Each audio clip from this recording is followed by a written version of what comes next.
I news చూస్తున్న ప్రేక్షకులకు స్వాగతం. ఈరోజు మనం పోలవరం ఇరిగేషన్ ప్రాజెక్ట్ గురించి తెలుసుకుందాం. పోలవరం ఇరిగేషన్ ప్రాజెక్ట్ విశాఖపట్నం, తూర్పుగోదావరి, పశ్చిమ గోదావరి మరియు కృష్ణా జిల్లాల ఎగువ ప్రాంతాలలో నీటిపారుదల ప్రయోజనాలను అందించే బహుళార్థ సాధకం. విశాఖపట్నం టౌన్షిప్ మరియు ఇతర పట్టణాలు మరియు గ్రామాలకు తాగునీటి సరఫరా, ఇంకా విశాఖపట్నం తీర ప్రాంత ఆధారిత స్టీల్ ప్లాంట్, సమీపంలోని ఇతర పరిశ్రమలకు పారిశ్రామిక నీటి సరఫరా, హైడల్ పవర్ ఉత్పత్తి, నావిగేషన్ సదుపాయాలు, ఫిష్-కల్చర్ అభివృద్ధి మరియు వినోదం, ఇంకా ఇతర పట్టణీకరణతో పాటు ప్రయోజనాలు. గోదావరి వాటర్స్ యొక్క 227 టీఎంకం అనగా 80 టీఎంసీ అడుగులు కృష్ణా బేసిన్కు మళ్లించడానికి ఈ ప్రాజెక్ట్ అందిస్తుంది. ఈ ప్రాజెక్ట్ ఆంధ్రప్రదేశ్లో పోలవరం గ్రామానికి సమీపంలో 34 కిలోమీటర్లు, కోవూరు రాజమండ్రి రోడ్ 42 కిలోమీటర్లు అనగా 26 మైళ్ళు, సర్ ఆర్థర్ కాటన్ బ్యారేజ్ యొక్క అప్స్ట్రీమ్ లాంగిట్యూడ్ 813946E మరియు అంశం 171653N. పోలవరం ప్రాజెక్ట్ తప్పనిసరిగా మళ్లింపు పథకం మరియు 2665 కోట్ల రూపాయలు 1985-86 రేట్లతో సవరించిన అంచనా వ్యయం 16,010.45 కోట్లు 2010-11 ధర స్థాయిలు. ఇండెక్స్ ప్లాన్ మరియు ప్రాజెక్ట్ యొక్క ముఖ్యమైన లక్షణాలు జోడించబడతాయి. ఇంకా ప్రాజెక్ట్ చరిత్ర. గోదావరి నదిపై బహుళార్థ సాధక ప్రాజెక్ట్ పట్ల ఆసక్తి కనబరిచింది 40ల ఆరంభంలో మరియు 1951లో తయారు చేసిన రామపాద సాగర్ ప్రాజెక్ట్ రిపోర్ట్ దాని ఫలితం. కొన్ని కారణాల వల్ల లేదా మరొకటి 1941 వరకు గోదావరి మీదుగా జలాశయం కోసం ఎటువంటి పరిశోధనలు చేయలేదు. 1870 సంవత్సరంలో లెఫ్టినెంట్ కల్ సుమారు 7,300 హెక్టార్లు అనగా 18,000 ఎకరాల విస్తీర్ణంలో సాగునీరు ఇవ్వడానికి సోకిలేరు నదికి అనగా సబారి యొక్క ఉపనది జలాశయం ఏర్పడటానికి సూపరింటెండింగ్ ఇంజనీర్ హెగ్ ఒక నివేదిక పంపారు. మిస్టర్ వాల్చ్ 1846వ సంవత్సరంలో తన the engineering works of the Godavari డెల్టాలో గోదావరి యొక్క కొన్ని పెద్ద సంపన్నులపై సైట్లు ఉన్నాయని, ఇక్కడ నిల్వ నిషేధించబడని ఖర్చుతో నిల్వ చేయగలదని కానీ ఆలోచించలేదు. ప్రధాన గోదావరి నదికి ఆనకట్ట. 1941 ప్రారంభంలో అప్పటి నీటిపారుదల కోసం చీఫ్ ఇంజనీర్ అయిన శ్రీ ఎల్ వెంకటకృష్ణ అయ్యర్ పోలవరం సమీపంలో ఉన్న ప్రధాన గోదావరి నదిలో నిల్వ జలాశయం కోసం ఖచ్చితమైన ప్రతిపాదనను పెట్టారు. వివరణాత్మక దర్యాప్తు తర్వాత రామపాదసాగర్ ప్రాజెక్ట్ నివేదిక ఖరారు చేయబడింది. ఆలోచించినట్లుగా రామపాదసాగర్ ప్రాజెక్ట్ ఉంటుంది. ఒక పార్శ్వంలో అల్యూమినియం యొక్క గొప్ప లోతుగా కారణంగా మరొక వైపు ఇసుక మరియు గొప్ప లోతులలో లభ్యమయ్యే ఆయోధ్యయోగమైన రాతి ఉన్నందున ఈ పథకం చాలా ఖరీదైనదిగా పనిచేసింది మరియు అందువల్ల ఆర్థిక పరిమితులు మరియు నిర్మాణ ఇబ్బందుల కారణంగా ఫలించలేదు. ఆగస్టు 1953లో గోదావరి నదిలో అదనపు సాధారణ వరదలు మరియు విశాఖపట్నం స్టీల్ ప్లాంట్ యొక్క అత్యవసర అవసరాలు ప్రధాన నదిపై బ్యారేజ్ అవసరాన్ని నొక్కి చెప్పాయి. గోదావరి వాటర్స్ను పంచుకోవడానికి మరియు పోలవరం ప్రాజెక్టును FRL 45.72M 150 అడుగులతో నిర్మించడానికి పొరుగు రాష్ట్రాల మధ్య కూడా వివిధ ఒప్పందాలు కుదిరాయి. లోతైన భాగంలో 130.0 మీటర్లు అనగా 428 అడుగులు ఎత్తులో ఉన్న ఆనకట్ట. వైజాగ్ నౌకాశ్రయంలోకి ఖాళీగా ఉన్న ఎడమ వైపున 209 కిలోమీటర్లు అనగా 130 మైళ్ళ కాలువ.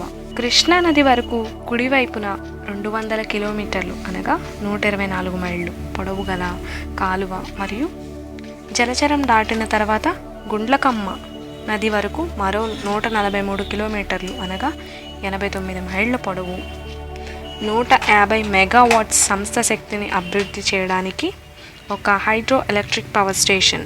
అప్పుడు ప్రాజెక్ట్ మొత్తం వ్యయం 129 కోట్ల రూపాయలు. దీని ప్రకారం 1976లో పోలవరం ఇరిగేషన్ ప్రాజెక్ట్ యొక్క వివరణాత్మక దర్యాప్తు జరిగింది మరియు ప్రాజెక్ట్ రిపోర్ట్ మొట్టమొదటిసారిగా 1978లో సమర్పించబడింది. తదుపరి పరిశోధనలతో మరియు 1978 మరియు 1982 ప్రాజెక్ట్పై సెంట్రల్ వాటర్ కమిషన్ వ్యాఖ్యల ఆధారంగా కూడా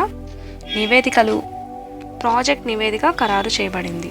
1986లో 2665 రూపాయల కోట్లు 1985-86 రేట్లతో ప్రణాళికా సంఘం దర్యాప్తు క్లియరెన్స్ ఇచ్చింది. సవరించిన ఖర్చు 16,010.45 కోట్ల రూపాయలు. ఇది 2010-11 ధర స్థాయిలో రివర్ గోదావరి నది భారతదేశంలో అతిపెద్ద నదులలో ఒకటి. ఇది ఇండియన్ యూనియన్లో 2వ అతిపెద్దది. పశ్చిమ కనుమల నుండి తూర్పు కనుమల వరకు నడుస్తుంది మరియు దాని పవిత్రత, సుందరమైన దృశ్యం మరియు మనిషికి ప్రయోజనం కోసం దాని గొప్పతనాన్ని కలిగి ఉంది. ట్రయంబక్ వద్ద ఒక ఆవు పెదవుల నుండి ఒక ట్రికల్ నుండి ధవళేశ్వరం వద్ద దాదాపు 6.5 కిలోమీటర్లు. ఇది ఎల్లప్పుడూ దక్షిణ గంగా మరియు వృత్తగంగగా అని పిలువబడుతుంది. చివరి పేరు నిజంగా గంగ కంటే పురాతనమైనది. పూర్వం దాని మూల స్థాయి కోతకు చేరుకున్నప్పటికీ తరువాతి దాని యవ్వన దశలో ఉంది. సుందరమైన అందం కోసం గోదావరి కొన్నిటిని అందిస్తుంది. ఉత్తమ దృశ్యాలు, అందంగా నిండిన ప్రదేశాలు చాలా ఉన్నాయి. ప్రవరి లోయను సందర్శించిన ఏ శరీరమైనా మంత్రముగ్ధులను అనుభవించదు. కానీ సబారీలో సంగమం చేసిన తరువాతనే ప్రపంచంలోని అత్యంత సుందరమైన దృశ్యాలు కనిపిస్తాయి. గోదావరి తూర్పు కనుమల యొక్క స్పర్శ మధ్య గాలి ప్రారంభమవుతుంది. ఇది క్రమంగా దానిపై మూసివేస్తుంది. ఇది పాపికొండ వద్ద ఒక సుందరమైన జార్జ్ గుండా వెళ్ళవలసి వస్తుంది. ఇది 3 కిలోమీటర్ల వరకు 200 లేదా 300 మీటర్ల ఇరుకైనది. జార్జ్లోని నది లోతు వరద సమయంలో 30 నుండి 80 మీటర్లు. కొండలు నిటారుగా వైపులా 700 నుండి 1000 మీటర్ల ఎత్తు వరకు పెరుగుతాయి మరియు నీటి అంచు నుండి శిఖరం వరకు విలాసవంతమైన వృక్ష సంపదతో ఉంటాయి. గొప్ప నేల శాస్త్రవేత్త డాక్టర్ కర్ల్ టెరాగ్జీకి ఈ స్థలాన్ని సందర్శించినప్పుడు గోదావరి పశ్చిమ కనుమలలో నాసిక్ సమీపంలోని ట్రయంబక్ వద్ద 113 కిలోమీటర్లు అనగా 70 మైళ్ళు బొంబాయికి ఈశాన్యంగా ఉంది మరియు కేవలం 80 కిలోమీటర్లు అనగా 50 మైళ్ళు అరేబియా సముద్రం నుండి పశ్చిమ కనుమల దిగిన తరువాత ఇది భారత ద్వీపకల్పనలోకి దక్షిణ భాగంలో దక్షిణ ఈస్టర్లీ కోర్స్ను తీసుకుంటుంది మరియు 1230 కిలోమీటర్లు అనగా 766 మైళ్ళు రాజమండ్రికి తూర్పున 80 కిలోమీటర్లు అనగా 50 మైళ్ళు బెంగాల్ బేలో వస్తుంది. నది ద్వారా పారుతున్న మొత్తం పరివాహక ప్రాంతం 3,12,812 చదరపు కిలోమీటర్లు అనగా 1,20,777 చదరపు మైళ్ళు లేదా భారతదేశంలో దాదాపు 10వ వంతు. నది యొక్క ప్రధాన ఉపనదులు మంజీరా, ప్రాణ్హిత, ఇంద్రావతి మరియు సబారి. ప్రాణ్హిత వార్ధ, పెగంగా మరియు వైగంగా సంగమం ద్వారా ఏర్పడుతుంది. నది యొక్క సగటు వార్షిక ప్రవాహంలో దాదాపు 40% ప్రాణహిత, 20% ఇంద్రావతి, 10% సబారి మరియు మిగిలినవి ఇతర ఉపనదులు మరియు గోదావరి చేత అందించబడతాయి. 1986 ఆగస్టు 15న ధవళేశ్వరం వద్ద ఇప్పటి వరకు నమోదైన గరిష్ట వరద 0.94 లక్షల క్యూమెక్స్ అనగా 33 లక్షల క్యూసెక్కులు. 500 సంవత్సరాల రిటర్న్ కాలానికి లెక్కించిన గరిష్ట వరద 1.02 లక్షల క్యూమెక్స్ అనగా 36 లక్షల క్యూసెక్కులు వరకు పనిచేస్తుంది. ఈశాన్య ఋతుపవనాలు ఆగిపోయిన తర్వాత నది క్రమంగా తగ్గుతుంది మరియు మే చివరి నాటికి ఉత్సర్గ 42.50 క్యూమెక్స్ 1500 క్యూసెక్కులు కంటే తక్కువగా ఉండవచ్చు. బాచావత్ కమిషన్ నివేదిక 1979 ప్రకారం నదిలో నమ్మదగిన వార్షిక ప్రవాహం 71.0 TMకం అనగా 2500 TM CFT. మరియు 1970 నాటికి ప్రస్తుత మరియు కొనసాగుతున్న ప్రాజెక్టుల వినియోగం 16.83 టీఎంకం అనగా 595 టీఎంసీఎఫ్. బేసిన్ స్టేట్స్లో నీటిని పంచుకునే ఇంటర్ స్టేట్ ఎఫ్ఎస్ఎఫ్స్ 1951 ఒప్పందం ప్రకారం కృష్ణా మరియు గోదావరి నదుల జలాలను బేసిన్ రాష్ట్రాలలో కేటాయించారు. 1956లో రాష్ట్రాల పునర్వ్యవస్థీకరణ తరువాత బేసిన్ రాష్ట్రాల సరిహద్దులలో పెద్ద మార్పులు జరిగాయి మరియు పార్టీ రాష్ట్రాల మధ్య స్నేహపూర్వక పరిష్కారం కోసం చేసిన అన్ని ప్రయత్నాలు ఫలించలేదు. అందువల్ల భారత ప్రభుత్వం 10/4/1969 గోదావరి నీటి వివాదాల ట్రిబ్యునల్ ఏర్పాటు చేసింది. పశ్చిమ కనుమలలో భారీ వర్షపాతం ఉన్న ప్రాంతాలలో గోదావరి పెరుగుతుంది. నైరుతి ఋతుపవనాల ప్రభావంతో వస్తుంది. ఈ ప్రాంతం 889 మిల్లీమీటర్లు 35 అంగుళాలు నుండి 1016 మిల్లీమీటర్ల వరకు వర్షపాతం ఉన్న మండలాలను స్పష్టంగా గుర్తించింది. గోదావరి నది పారుతున్న ప్రాంతం యొక్క ఎక్కువ భాగం ఈశాన్య ఋతుపవనాల కంటే నైరుతి ఋతుపవనాల సమయంలో అనగా జూన్ నుండి సెప్టెంబర్ వరకు ఎక్కువ వర్షాన్ని పొందుతుంది మరియు తత్ఫలితంగా జూన్ మరియు సెప్టెంబర్ మధ్య ఈ నది చాలా నీటిని తెస్తుంది.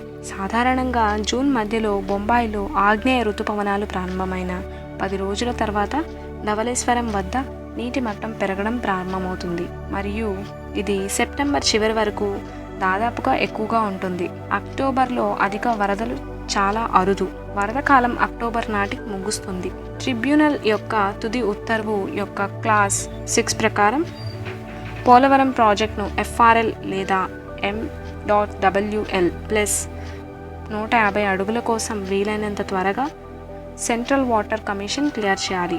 ఆనకట్ట రూపకల్పన మరియు దాని ఆపరేషన్ షెడ్యూల్ సెంట్రల్ వాటర్ కమిషన్కు వదిలివేయబడింది. ఇది 2/4/1980 నాటి ఒప్పందంతో సహా పార్టీల మధ్య ఉన్న అన్ని ఒప్పందాలను ఆచరణలో ఉన్నంత వరకు పరిగణలోకి తీసుకుంటుంది. 2/4/1980 నాటి ఒప్పందంలో సూచించినట్లు ఆపరేషన్ షెడ్యూల్లో ఏమైనా మార్పు ఉంటే ఇది ఆంధ్రప్రదేశ్, మధ్యప్రదేశ్ మరియు ఒరిస్సా రాష్ట్రాలతో సంప్రదించిన తర్వాత మాత్రమే చేయబడుతుంది. అయితే డిజైన్ అంశాలు సెంట్రల్ వాటర్ కమిషన్కు వదిలివేయబడతాయి. ప్రాజెక్ట్ యొక్క అవసరం నీటిపారుదల కోణం నుండి ఆంధ్రప్రదేశ్ ప్రధానంగా వ్యవసాయ రాష్ట్రంగా ఉంది. వ్యవసాయం ద్వారా 51.85% పైగా ఆదాయం లభిస్తుంది. 11.49 మిలియన్ హెక్టార్లలో 29 మిలియన్ ఎకరాలు, నికర విస్తీర్ణంలో కేవలం 3.34 మిలియన్ హెక్టార్లలో అనగా 8 మిలియన్ ఎకరాలు కాలువలు, ట్యాంకులు, బావులు మరియు ఇతర వనరుల కింద సాగునీటి ప్రాంతం. కాలువల కింద ఉన్న ప్రాంతం 1.59 మిలియన్ హెక్టార్లు అనగా 4 మిలియన్ ఎకరాలు. ఆ విధంగా అఖిల భారత సంఖ్య 22.2%, ఉత్తరప్రదేశ్లో 24% మరియు పంజాబ్లో 35%తో పోలిస్తే నాటిన నికర విస్తీర్ణంలో 14% మాత్రమే నీటిపారుదల కింద ఉన్నట్లు చూడవచ్చు. కృష్ణా నదిపై ఇలాంటి సమస్యతో పూర్వవృత్తిని దృష్టిలో ఉంచుకొని 1974 ఏప్రిల్ వరకు గోదావరి నీటిని పంచుకోవడంపై ట్రిబ్యునల్ విచారణ చేపట్టలేదు. ఈ దృష్ట్యా ఏ కొత్త ప్రాజెక్టును ఏ రాష్ట్రం చేపట్టలేదు. ఈ సంక్షోభాన్ని పరిష్కరించడానికి భారత ప్రభుత్వ వ్యవసాయ మంత్రిత్వ శాఖ 19/7/1975 పార్టీ రాష్ట్రాల ముఖ్యమంత్రుల సమావేశాన్ని ఏర్పాటు చేసింది. ఇది ద్వైపాక్షిక ఒప్పందాలను ముగించడానికి మార్గం సుగమం చేసింది. ఈ ఒప్పందాల తర్వాత ఒక సాధారణ ఒప్పందం ప్రకారం 19/12/75 ఆమోదించబడ్డాయి.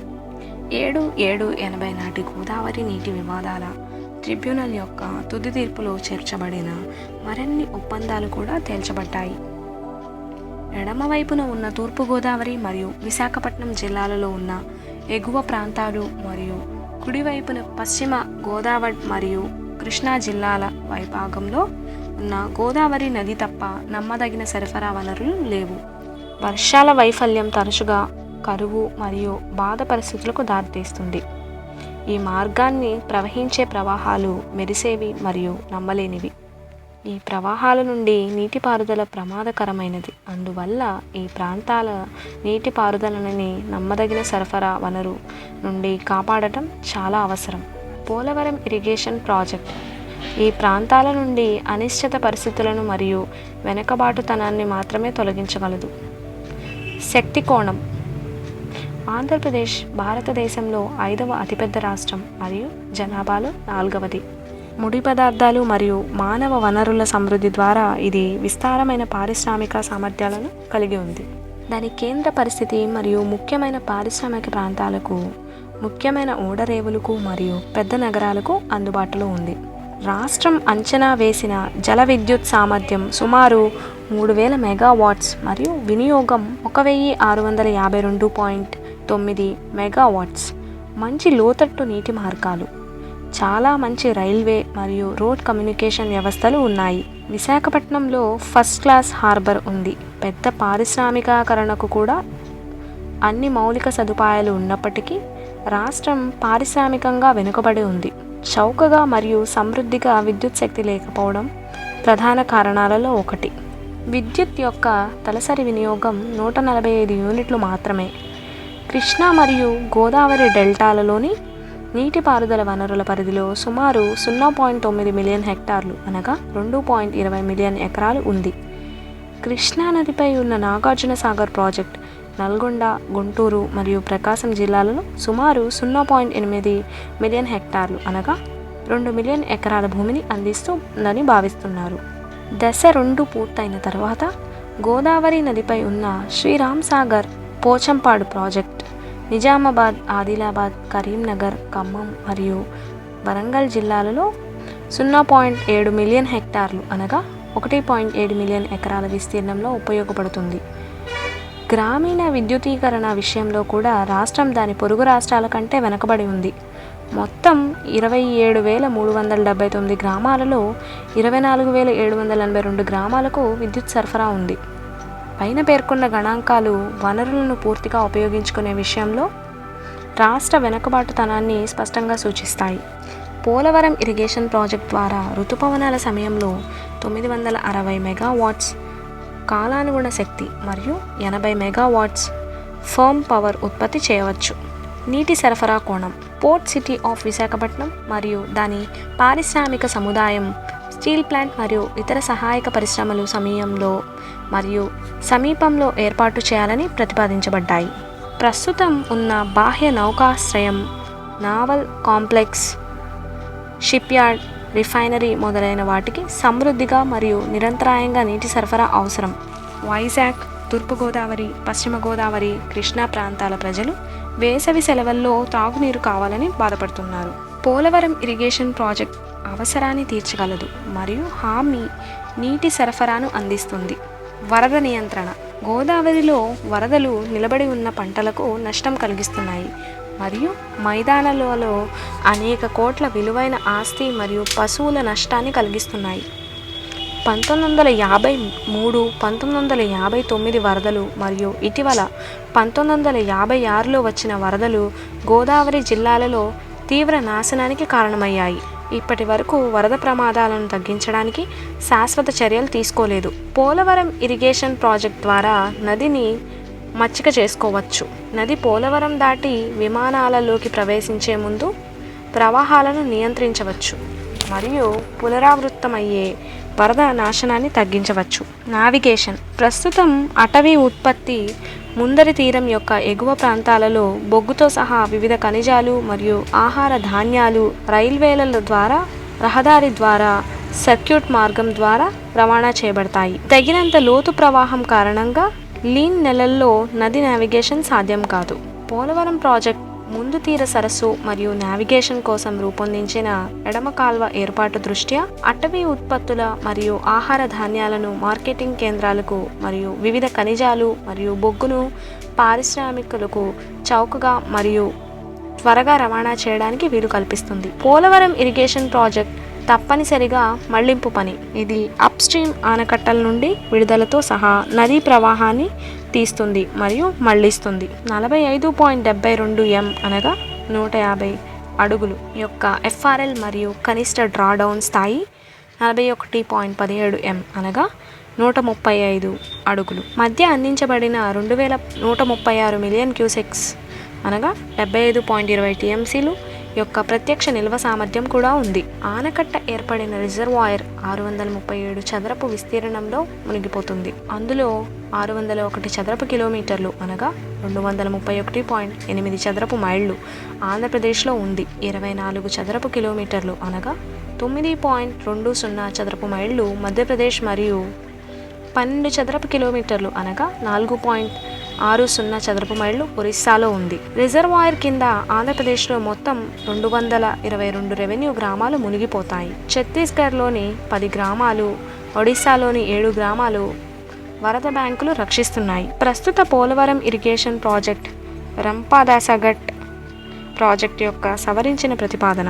ఇప్పుడు ఎంచుకున్న సైట్ అసలు రంపదాసాగర్ ప్రాజెక్ట్ నుండి 2 కిలోమీటర్లు అనగా 1.25 మైళ్ళు పైకి ఉంది. ఇది ప్రధాన నదికి 2454 m అనగా 8051 అడుగులు పొడవైన ఎర్త్ కమ్ రాక్ఫిల్ ఆనకట్టను 1128.40 n అనగా 3702 అడుగులు పొడవుతో కూడి పార్శ్వంలో మరియు power part river sluice block ఎడమ పార్శ్వంలో నిర్మించాలని ఐఎస్ హెచ్చించింది.